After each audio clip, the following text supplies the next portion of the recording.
Bir kez daha merhabalar değerli izleyenler. TV 2020 ekranlarında Güne Merhaba konuk bölümüyle devam ediyor. Yine değerli bir ismi ağırlıyoruz stüdyomuzda. Dikmen Belediye Başkanı Yüksel Çelebi bizimle birlikte. Hoş geldiniz stüdyomuza. Hoş bulduk. Nasılsınız?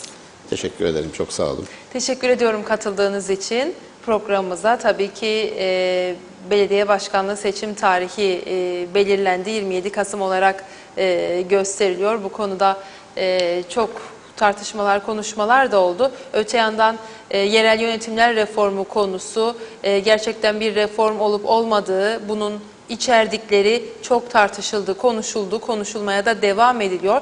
Biraz biz bu konularla başlayacağız. Şimdi yerel yönetimler reformu konusunda şimdi söz konusu reformun ATOK komiteden alınıp İdari ve Sosyal İşler Komitesi'ne aktarıldığını ve burada bir oy çokluğunun yanılmıyorsam arandığını biliyoruz. Bu noktada söz konusu yasa tasarısı komiteden geçmiş durumda ve bunun sayılara indirgendiği söyleniyor. Belediyelerin sayı bazında bu reformun tartışıldığı da bir eleştiri konusu.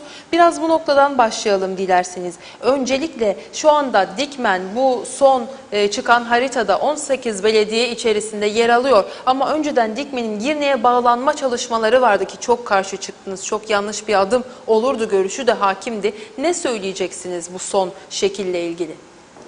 Öncelikle size ve Diyalog TV ailesine çok teşekkür ederim. Bu nazik davetinizden dolayı. Ve bizi izleyenlere de buradan günaydın derim. Tabii çok önemli bir konuyla başladınız. Özellikle bundan da teşekkür ederim.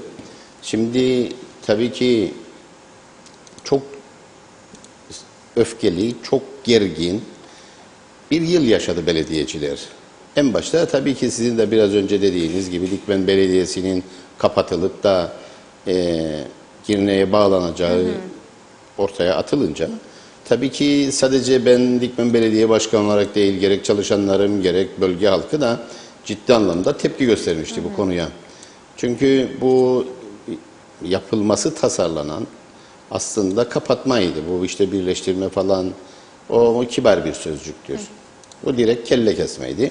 Dolayısıyla Dikmen Belediyesi gibi yani halkına her alanda hizmet verebilen bir belediyenin kapatılması gündemine sanki de biz zavallıymışık, sanki de biz çaresiz, bitmiş, tükenmiş havası verilmişti. Dolayısıyla bunu kabul etmemiz mümkün değildi. Ciddi bir yanlıştan dönüldü aslında. Dolayısıyla aslında bu öfkenin ardından biraz sular duruldu şimdi bölgede ve sakindir. Aslında benim bu... Bir sakinlik hakim bölgede evet, şu anda. Şudur yani benim çok canım sıkılmıştı. Çünkü aslında ben perde gerisini anlatayım. Yani işte Dikmen'in iç yapısını. Yani Dikmen Belediyesi mali disipline uymuş. Bütün personeliyle her gün günlük işlerini ciddi anlamda takip etmiş. Ve bölgesinde de yüzler gülüyor. Yani düşünün ki bizim hizmet alanımız Girne Belediyesi'nin 2 katıdır. Ve bizi Girne'ye bağlayacaklar. Hani şimdi illaki şehir mi olmamız gerekirdi? 14 muhtarlığı bulunan, 11 köy, 16 tane de sitesi bulunan Dikmen Belediyesi buralara ciddi anlamda hizmetler götürmektedir. Dolayısıyla belediyenin kapanması gündeme gelirse ben başka şeyler de ararım. Yani ama dönüldü, yani ciddi bir yanlıştan dönüldü. Aslında köylü huzurludur ama ben değilim. Şimdi çok ayaklandınız, ses çıkardınız bu kapanma konusu ön plana çıktığı zaman. Bunların da yardımcı olduğuna inanıyor musunuz bu karardan dönülmesinde? Mutlaka olmuştur. Mutlaka olmuştur. Zaten biz gittik 2 gecede orada kaldık. Kaçma niyetimiz de yoktu. Arkadan halk gelecekti zaten. Onun için bazı şeyler geri çekildi o zaman ve biraz duruldu. Şimdi 18 belediyenin içinde olduğundan köylü huzurludur ama ben değilim. Ben değilim. Yani şimdi yani eski bir belediyeci olarak ben reformun daha güzel olmasını beklerdim. Çünkü aslında hiç konuşulmayan tarafı sanki belediye başkanları reformu istemezmiş gibi. Biz belediye başkanı olarak 2010 yılından beri belediyeler reform ister. mutlaka bir şeylerin yapılması gerekirdi. Çünkü şimdi konuşulmaya başlanan 5195 sayılı yasanın mutlaka revize edilmesi gerekirdi. Çünkü 27 sene önce hazırlanmış bir yasa bugün kadük oldu. Yani hiçbir geçerliliği yok. Yani geçerliliği var ama içindeki konan vergiler güncelliğini korumuyor. Dolayısıyla belediyelerin kaldı ki devlet katkısı merkezi hükümet tarafından gasp ediliyor. Bu açık da rakamlarla geçen ay ortaya koymuştuk. Şimdi 5195 sayılı yasa da revize edilmediğinde belediyeler direkt batağa sürüklendi. Ondan sonra da diyorlar ki işte belediyeleri batırdınız. Yok, belediyeleri merkezi hükümet batırdı bu yaptıklarıyla. Bundan şimdi dönülecek. Eğer ki reform doğru yapılmadı aslında. Ama 5195 sayılı yasa ciddi anlamda değiştirilirse kalacak olan belediyeleri kurtaracak. Ama esas mesele devlet katkısıdır. Düşünün ki yani yerel gelirlerin 9.+25'i belediyelerin hakkıdır. Ama bugüne kadar merkezi hükümet ne dedi? Öngörüleni ben öngördüm 5 milyar. Alın 5 milyarın devlet katkısını ama gerçekleşti 10 milyar. 9.+25 mi oldu? Yok. 4,5 oldu. Devlet katkısı. Yani belediyeler sefalete sürüklendi. Dolayısıyla bu reform tamamlandığında bunların hiç konuşulmaması lazım. Herkes hakkını alacak. Ama şimdi mali disipline de herkesin uyması lazım. Bunu kim sağlayacak? Bunu da devlet sağlayacak. Etkin mali denetimin olması şarttır. Bunu uyguladığımız zaman ben inanıyorum ki hiçbir belediye mali krize girmez. Yani bugün Dikmen Belediyesi yani her döneminde diyebilirim ki mali disipline uymuştur. Özellikle benim dönemimde 16 yılı aşkın bir süredir ciddi anlamda uyulmuştur. Bugün de ben alnım açık gururla bahsedebilirim. Derim ki Dikmen Belediyesi'nin hiçbir kuruma bir kuruş borcu yoktur. Ve yapacağımız işleri de planları, programları düzgün bir şekilde de halka giden hizmetini öne açar. Ve son 5 yıldır bir Avrupa Birliği projesi hariç hiçbir hibe katkı almadan Dikmen Belediyesi bütün yatırımına devam ediyor. Bu güzel bir durumdur. Şimdi bu noktaya getirdiğimiz bir belediye ki bu sadece benim başarım değil. Çalışanların, halkın sahip çıkması çok önemli. Vergilerini gününde ödeyerek ve geldik bu duruma. Sıfır borç, düzgün yatırım ve günün sonunda diyecekler birileri ki hayır biz sizi şuraya bağlıyoruz. Bunu kabul etmemiz mümkün değildi. Onun için isyan ettik. Evet, şimdi 18 belediye olarak konuşuluyor. Siz bunu nasıl buluyorsunuz bu reformda sadece bu sayının ön plana çıkmasını? Çünkü birçok tartışma konusu var. Haklar bakımından da bir takım noktaları içeriyordu bu son görüşülen yasa tasarısı. Bunun haricinde daha görüşülecek yasalar da var. Bu konuda sadece bu sayı bazındaki tartışmayı nasıl buluyorsunuz? Yetersiz buluyor musunuz? Bir de borçlar konusunda şimdi Dikmen gelirlerinin az olması halde çünkü ne bir turizm potansiyeli var bölgede ne herhangi başka bir otel var ama bununla birlikte borcu da yok. Yani bu sadece toplanan zamanda toplanan vergilerden mi bu düzen sağlandı? Hayır şimdi borçsuz olabilme mali disipline uymadır. Evet. Hani yan gelip yatarak vergiyi toplayıp istifleyerek değil yani. Dikmen Belediyesi'nin gündeminde her gün iş var. Her gün programında bir yeni iş var. Küçük veya büyük personel çalışıyor. Evet. Dolayısıyla mali disipline de uyarsanız borcunuz olmaz. Dikmen Belediyesi tarihinde hiç yanlış yatırım yapmadı. Hep halkın ihtiyacı olan işleri halka sorarak yaptık zaten. Öyle işte ben yaptım olduğu mantığını da hiç gütmedik. Dolayısıyla reforma gelince yani bana göre, benim inancıma göre eski bir belediyeci olarak hiçbir belediyenin kapanması, yani daha doğrusu hiçbir belediyeyi kapatmayacaktık. Bu reformlar başlayacak ülkede, başlasın, destekliyoruz. Bütün belediye başkanları da destekler. Bir böyle aniden böyle bomba gibi düştü gündeme. İlk önce de bir yerel yönetimler reformu. Bir yerden tabii ki mutlaka başlanacaktı. Ama bana göre önce kamu reformu yapılması lazımdı. Ondan sonra yerel yönetimler. Yerel yönetimlerde çok ciddi araştırmalar, çok ciddi çalışmalar yapılması lazımdı. Çünkü belediyecilik, yani yerel yönetimler reformu halkı çok yakından ilgilendiren bir meseledir. Halkın iç içe olduğu bir... Ben söylerim, hangi belediye kapanacaksa arka bahçe olacak. Biz de itiraz ettiğimiz konu buydu ki biz kimsenin arka bahçesi olmak istemiyoruz. Düşünün, Lefkoşa ve Girne'nin ortasında dikmeni ve arka bahçe olacak. Bu mümkün mü? Yerel yönetimler reformunda hiçbir belediyeyi kapatmadan ciddi bir süre alarak, yani bu sene yapsaydık 28 belediye ile seçimi, ondan sonra da herkes yola koyulsa da düzgün bir yerel yönetimler reformu yapsa, bu ülkede yaşayan herkeste, her kuruluşta, kurumda kimseyi ötekileştirmeden elbette ki daha başarılı olacaktı. Hiç kimse de buna itiraz etmeyecekti. Ne ben, ne çalışanlarım, ne de başkası, dikmen kapansa bile. Eğer ki halkın alacağı hizmet kalitesi ve hızı artacaksa elbette ki kimse itiraz etmez. Ama bugün en hızlı çalışabilen belediyelerin, 3-5 belediyenin bir tanesi dikmen ve bunu kapatalım dediler.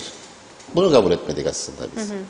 Ama bence biraz önce de söyledim, belediye kapanması bu dönemde doğru değildi. Çok yumuşak bir geçişle bu reformu bütün paydaşları da katarak bu işin uzmanlarla çözülebileceğini düşünüyorum. Yani bir komitede, sadece bir komitede bence olmazdı. Bu daha uzun bir sürede daha güzel bir reforma ulaşabileceğimizi düşünüyordum. Yani bu konuda söyleyeceğim bunlar. Evet. Şimdi 10 belediye daha az ortaya çıkan sayı, yani 18 olduğunu görüyoruz. Peki bu noktada diğer kapanan belediyeler ne olur size göre? Biraz önce söylediğim arka bahçe olacaklar. Ve kapanan belediyeler, merkezi hükümet aslında bu yaptığı reformda çok borçlu belediyeleri borçsuz belediyeye bağlıyorlar. Şimdi bu dikmen için böyle olurdu eğer kapansaydı, Lefkoşa Girne arasındaki konumu vesaire. Ama diğer belediyeler için de mi bu böyle olur? Yani arka bahçe konumuna düşer kapanan belediyeler için. Tabii ki, yani hizmete erişimi hesaplamadığı şey, halka ulaşacak olan hizmetin nasıl olacağını, daha tasarruflu mu olacak, uzak olan yerler hiç uğramayacak belediyeciler. Ben buna inanırım. Yani öyle bir durum yarattık ki gerçekten insanlar üzülecek.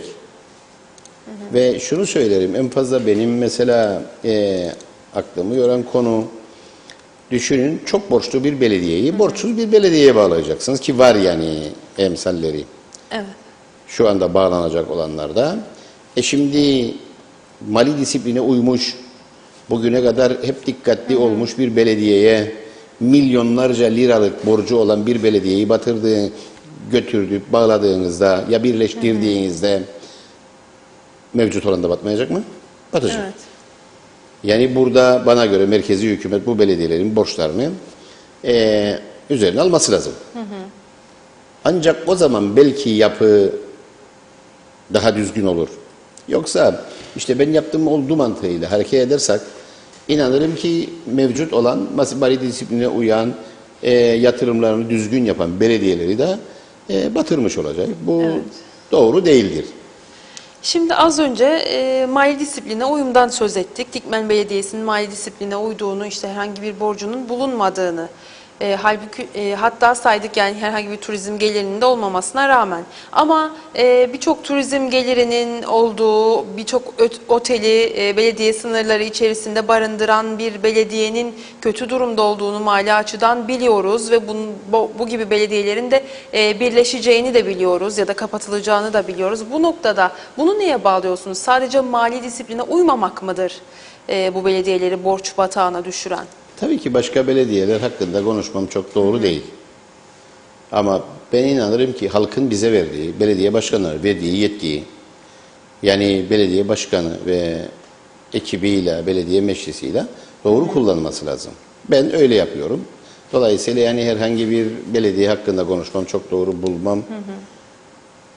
Ama derim yani biz ülkemize ve insanımıza sahip çıkmak zorundayız belediyeciler olarak. Dolayısıyla mali disiplin ve her gün iş. Bizde böyledir. Her gün iş var. Her gün iş var. Buradan çıktığımda da Pınarbaşı'na gideceğim. Orada Ağıllar bölgesinin içme suyu hattını yenilerik. Aslında ben bu kadarını bilmiyordum ama çok geniş bir alana hizmet veriyor Dikmen Belediyesi. Değil mi? Biraz bu Tabii. çalışmalar hakkında bilgi verir misiniz? Yani nasıl yetişebiliyorsunuz? Çünkü çok geniş bir alan. Şimdi belediyecilik gönül işi. Bir kere insanı seveceksiniz. Bu yeterlidir diye düşünüyorum. Bir de sabahtan kalkacaksınız, işe gideceksiniz. Yeterlidir. Yani hiç daha şeye gerek yoktur. Mali disiplin de var dedik. Dolayısıyla 176 kilometre kare ve 14 muhtarlığı var Dikmen Belediyesi'nin. Yani Dutunkün Güngör çöplüğünden ta Akçiçek köyüne kadar, yani dağın burnunda bir anten görürsünüz ya, Evet. oraya kadar. Yani bir taraftan işte Yakın Doğu, bir kısmı Dikmen Belediyesi sınırlarına girer. O bir taraftan da Gönyeli ile birleşik. Şimdi ama dediğim gibi insan sevgisi içerisinde olan her yönetici bu işleri başarabilir diye düşünüyorum. İnsan odaklı çalışma Aynen yaparak. öyle. Şimdi neler yaptık? Biz son 5 yılda Boğazköy'ün bir kısmı, küçük bir kısmı hariç tüm yerleşim yerlerinin içme suyu hatlarını yeniledik. Bu sanırım yeter. Yani bir belediyenin kendi öz kaynak gelirlerinden bunu yapması. Evet. Çok önemli tabii ki. Kendi gelirleriyle böylesi bir gelişmeyi yapması, işi yapması da. Peki bunun haricinde ben şunu da sormak istiyorum. Şimdi son zamanlarda yapılan bu araştırmalarda işte merkezi yönetimlerden çok belediyeye olan güven de, insanla bu işbirliği de ön plana çıkıyor. Sizin bölge özelinde konuşacak olursak merkezi yönetim ve yerel yönetimleri, işbirliklerini biraz konuşabilir miyiz? Konuşalım tabii. Bulabilirsek merkezi hükümeti konuşalım. Yok mu? Beni, Görünür değil mi bölgede? aslında bunu beni tam 12'den vurdunuz şimdi. Buyurun, Ben böyle söz bu sizin. soruyu beklemezdim aslında. Şunu söyleyeyim, merkezi hükümetle buluşabilmek biraz zor, çaba harcamak lazım. Ama Dikmen Belediyesi güçlü bir belediyedir. Dolayısıyla halkına hiç bu işlerin yokluğunu yaşatmadı. Yani düşünün, yani hangi konuda işbirliği yapabilirsiniz merkezi hükümetle? Şimdi eğitimde yapabilirsiniz, sporda yapabilirsiniz ve sağlıkta yapabilirsiniz Dikmen'de. Şimdi 6 tane spor kulübümüz var. 6 tane spor kulübünün sahalarının bakımları, onarımları Dikmen Belediyesi tarafından yapılır. Işıklandırmalarını yapıyoruz. Hani gece antrenman yapabilmeleri için, maç oynayabilmeleri için değil. Ve bakım onarım bütçelerine de katkı yapıyor Dikmen Belediyesi. Bunda merkezi hükümetle buluşmayız. Sağlıkta bir defa buluştuk. 6 tane sağlık ocağımız var. Dikmen Belediyesi'nin bu sağlık ocaklarının bütününün bakımı, onarımı, suyu, elektriği, telefonu Dikmen Belediyesi. Hatta hemşireleri de Dikmen Belediyesi'nden. Ama dörtlü hükümet döneminde o zaman Sağlık Bakanımız Sayın Filiz Besim'in Dikmen Belediyesi'ni ziyaret ettiğinde muhtarlarımızla birlikte yaptığımız toplantıda Sayın Bakan'a bir teklifimiz olmuştu. Biz dedik burada mevcut sağlık ocağını büyütürsek bize hekim gönderir misiniz? Burada buluştuk. Arkasına pandemi oldu. Pandemiyi kullandı. Bütün pandemide sağlık merkezini kullandı. Bütün bölge halkı. Orada buluştuk. Ve çok güzel de oldu. Aslında işbirliği yaparsak halkın refahına ve yararına olacak. Evet. Eğitimde de bir kere buluştuk. Ama bölgemizde 4 tane okul var. Pınarbaşı Anaokulu, Dağ Yolu, Ağırdağ İlkokulu'nun Dağ Yolu'ndaki okulu ve Ağırdağ'ındaki okulu ve Dikmen İlkokulu. Şimdi buralarda tabii ki eğitime katkı söz konusudur belediyelerin emlaktan gelirlerinde. Ama Dikmen Belediyesi her zaman sadece şeye bakmaz, mükellefiyetine, daha fazlasını da her zaman yapmışık. Bütün okulların bakım ve onarımlarını. Sadece merkezi hükümet Dikmen'de bir tane okul öncesi eğitim merkezi yaptı. 3 sene çalışarak. Bu bizi sevindirdi aslında. Geçen sene de açılışı yapılmıştı. Bunun dışında merkezi hükümette sadece kavga ettik. Ben herkesle ettim yani diyebilirim. Neydi Kimin esas için? sorun? Halkın yararına her konuda aklınıza ne gelirse. Ağır çalışması mı, o işbirliğinin sağlanamaması mı? Aranızda. Ben şimdi şunu söyleyeyim, yani bölge halkı ilgi ister. Biz de Dikmen Belediyesi olarak o merkezi hükümetin, devletin şefkatini üzerimizde hissetmek istedik. Hep bizi dolaştılar. Her konuda. Düşünün ki biraz önce söyledim, içme suyu hatlarının bütününü Dikmen Belediyesi değiştirdi. Var mı başka belediye bunu ya kendi bütçesinden yapan? Yoktur. Yani bunları kastederim. Hani devlet Dikmen bölgesinden uzaklaştı. Biraz araştırdım. Aslında baktım, gördüm ki kırsaldan uzaklaştı merkezi hükümet. Dönem de ayırmam yani. Dolayısıyla kırsalda belediyecilik yapmanın ne kadar zor olduğunu görmesi lazım merkezi hükümet. Özellikle İçişleri Bakanlığı. Yani şimdi düşünün ki hiçbir geliriniz yoktur. Gene kırsaldaki belediyelerin en çok geliri olan Dikmen'dir. Ve biz sıkıntıyı fark ediyoruz. Dolayısıyla daha az geliri olan belediyelerimiz vardır. Yani devlet katkısını özellikle verirken kırsal daha fazla önemsenmeli diye düşünüyorum. Bunlar yapılırsa inanırım ki dengede olacak iş. Yani düşünün, şehirler ciddi anlamda gelirleri vardır. Ha ben şehirlerden kessinler, kırsala versinler demem. Bir denge oluşturulsun. Özellikle devlet katkısında. Çünkü yoktur ya, bizde ne var? Mandıra var. Hayvancılık, tarım işte. Esnafımız bile azdır. Dükkan Ki azdır. de bu ekonomik sıkıntı içerisinde esnaf da dertli, hayvancı, tarımla uğraşan her kesim sıkıntılı. Tabii. Her anlamda. Yani biz hayvancıdan, çiftçiden destek bekleyemeyiz. Bizim onlara destek olmamız gerekir. Ama bunlar belediyenin başına kalırsa belediyeler çok ciddi anlamda mali sıkıntı içine girecek. Onun için merkezi hükümetin yerel yönetimlerle her konuda, tarımda, hayvancılıkta, diğer konularda işbirliği yapması lazım. Taş ocakları var bizde. 10-12 tane taş ocağı var. Merkezi hükümetten yardım istedik bu konuda. Bir kuruş vergi alamaz belediyeler taş ocaklarından. İlla ki yargıya gitmemiz gerekir. Yani merkezi hükümet aslında Tarım Bakanlığı istese ertesi gün belediyelerin kasasına güncel vergileri akmaya başlayacak. Ama kimse umursamaz. Evet. Yani dert çok.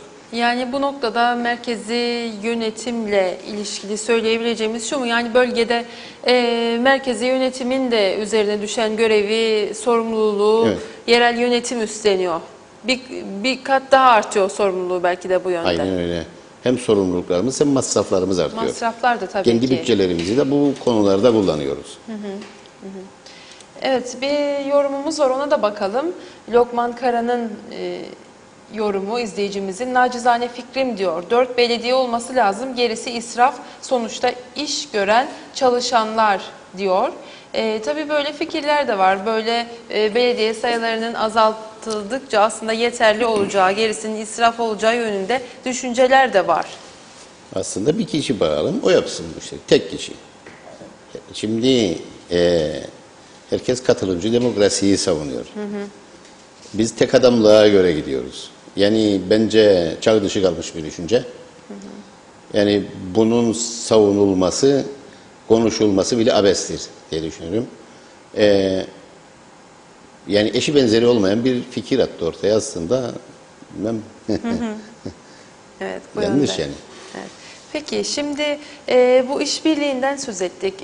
Merkezi yönetimle yerel yönetimler arasındaki. Sizin böyle bir çağrınız oldu mu? Yani bir işbirliği ya da işte belediyeler birliğiyle olsun bir araya gelme, toplanma ve çeşitli sıkıntıları belki fikir birliğiyle çözme anlamında hiç böyle girişimler ve toplantılar, görüşmeler oluyor mu?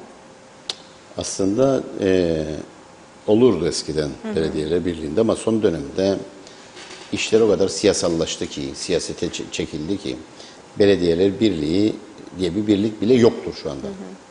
Her taraf darmadağın. İnşallah bu reform sonrasında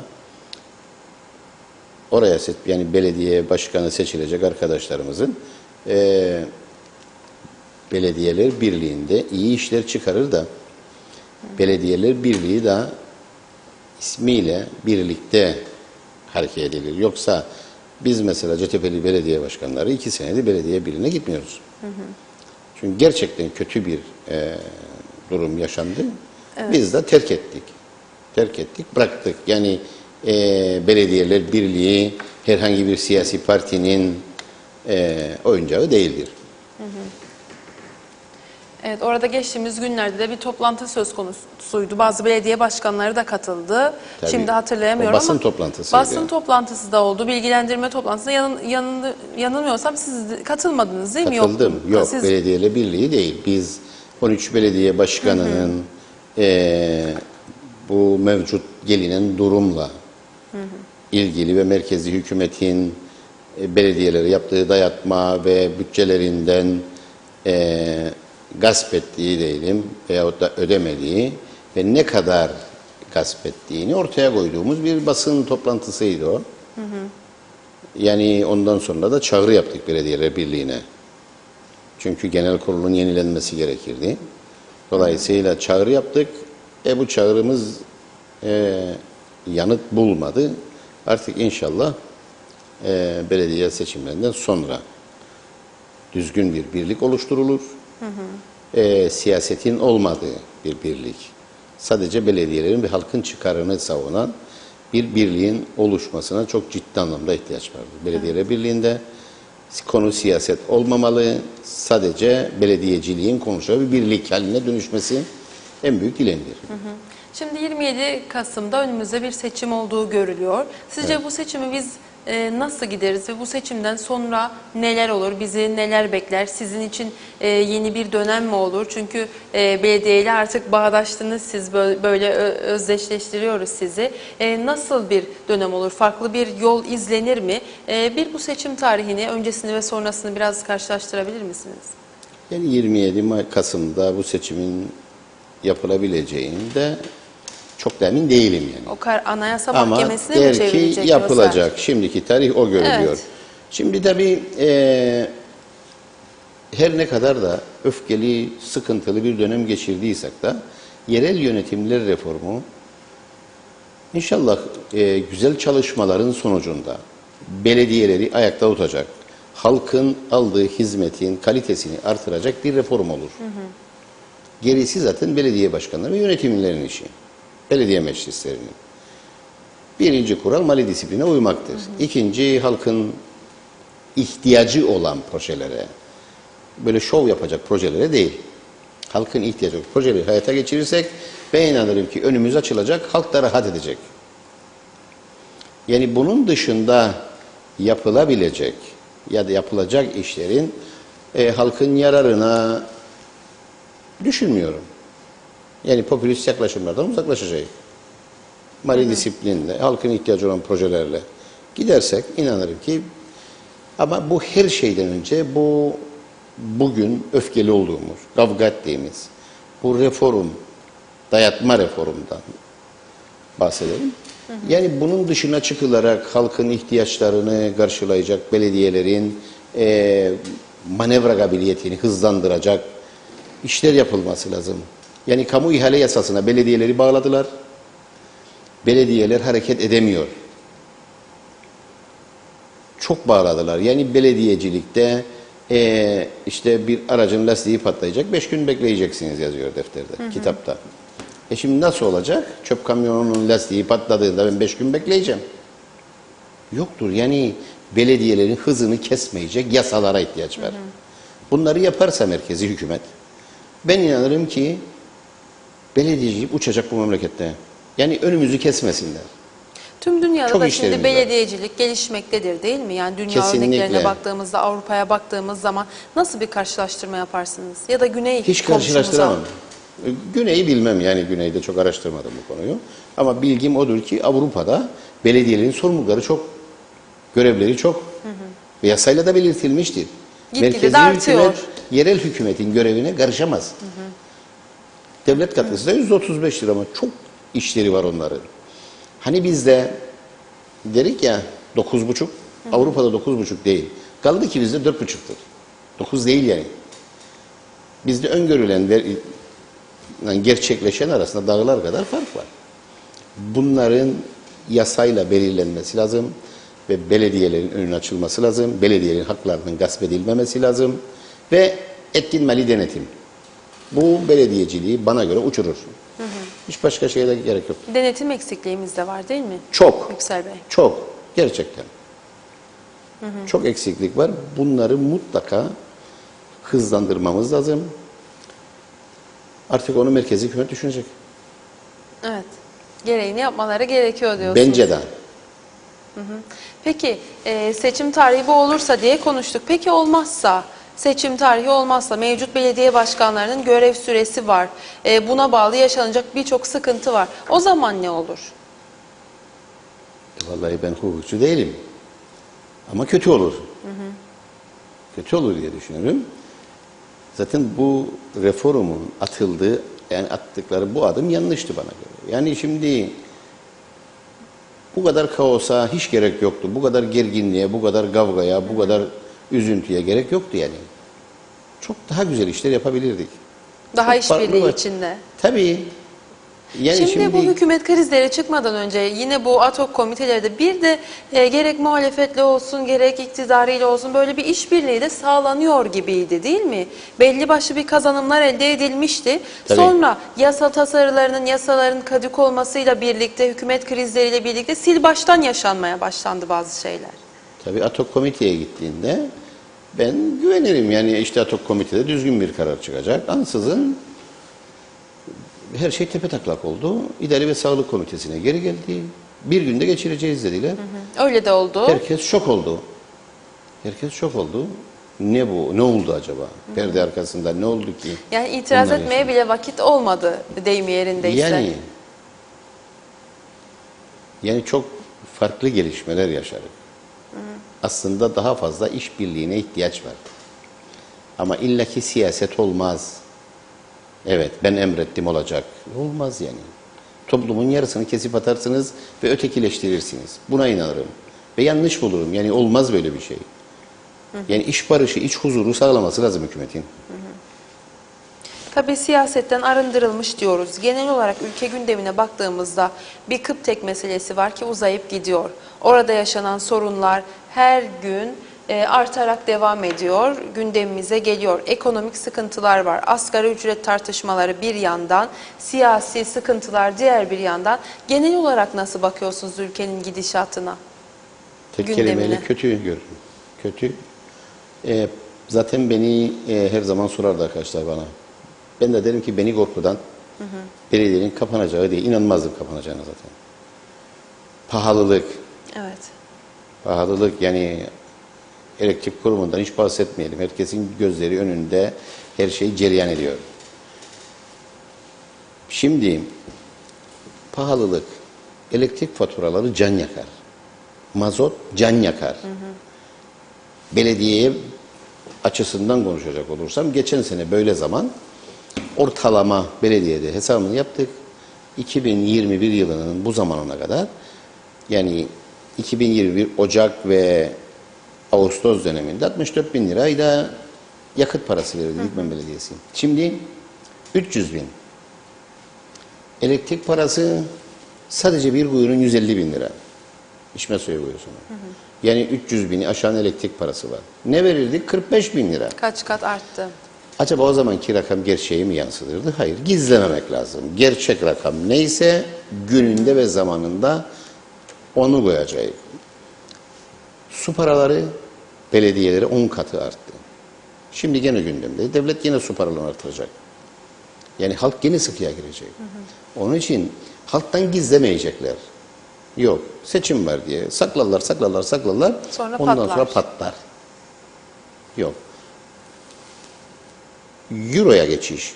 Euro'ya geçsin kardeşim. Halk cebinde gireceği parayı bilsin. Yani ben köyde yaşarım. İnsanlarla iç içe yaşarım. İnsanların çektiği sıkıntıyı görürüm. Gözle görülür bir fark var Evet, zaten. var. Yani insanlar kapanmaya başladı içine. Yani bunu merkezi hükümet görecek, ben değil. Görsünler yani. Yani asgari ücreti 8.600 lira yaptığında geçinemez ya insanlar. Çünkü alım gücü düşmüş durumda. Bir taraftan artırırlar, esnaf bağırır. İş adamı demem, esnaf. Esnaf, evet. Bir taraftan azaldırırlar, işçi bağırır. Dengeyi kuracak merkezi hükümet. Piyasaya canlı para girmesi lazım. Kimin uğrunda? Kimsenin değil. Onun için ezilen gene fakir fukaradır. Tabii bu dönemde halk verilen sözlerin tutulmadığını, işte havada kaldığını da söylüyor. Örneğin işte açıklamalar vardı. Az alandan az kesilecek, çok alandan çok kesilecek şeklinde O ama ayrı bir mesele. bunların hayata geçmediğini de gördükçe bu güven de sarsılıyor. İnsanların duyduğu güven de sarsılıyor merkezi yönetime, hükümet edenlere. Değil mi? Ben herkesle konuşurum. Her Siz gün daha çok köyün içinde, halkın defalarca içindesiniz. hiçbir insan da benden hiçbir şeyini gizlemez. Her şeyini konuşuyoruz. Dolayısıyla öfke büyüktür, sıkıntı büyüktür. Yani bugün baktığınızda geçinemez insanlar. Bir poşet bu kadar 500 lira marketten çıkamazsınız. Giremezsiniz zaten. Sonuç fakir halk can çekişir. Onun için bunlara mutlaka yani biz yerelde ve köyde yaşarız. Yani bunlara bakıyor insanlar. Ama devlet yani işte 8.600 lira maaşla geçindiremez ya bu insanlar. Şimdi işsizlik artmaya başladı. Herkes işçi çıkarır. Ne olacak insanlar? 8.600 de bulamazlar.